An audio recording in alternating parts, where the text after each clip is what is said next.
जीवन से मृत्यु की तरफ सरकते सरकते किसी को 60 साल लग जाते हैं, किसी को 70, किसी को 80।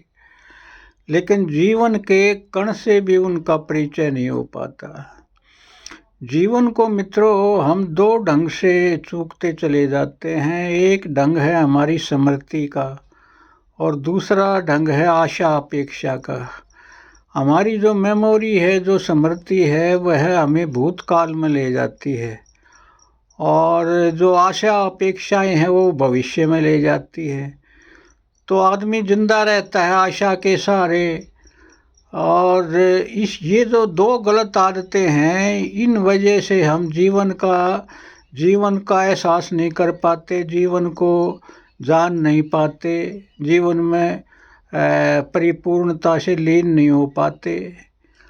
तो जब हम ये दो गलत ढंग से जीना छोड़ दें तो अपने आप को वर्तमान में खड़ा पाते हैं। और वर्तमान में ही जीवन है, और वर्तमान में भी जीवन विपरीत टर्मिनल से आता है। विपरीत टर्मिनल से कैसे? अगर हम केंद्रस्थ हैं तो जीवन परिधि से आता मालूम पड़ेगा। अगर हम परिधि पर खड़े हैं तो जीवन केंद्र से आता मालूम पड़ेगा। अगर आप पुरुष हैं तो जीवन स्त्री पर्याय से आता मालूम पड़ेगा।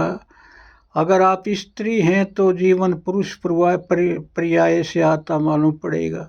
जीवन हमेशा विपरीत ध्रुव से आता है। तो मित्रों, ये जीवन को जीने की कला सीखो। आज तक हम है ना जीवन को नहीं जानते और खाली जीवन के लिए जो सुविधाएं अर्जित करने के लिए सारा जीवन व्यतीत कर देते हैं और सुविधाएं आखिर पड़ी रह जाती हैं और जीवन का एक कण भी हाथ नहीं आता। जय हो, जय हो।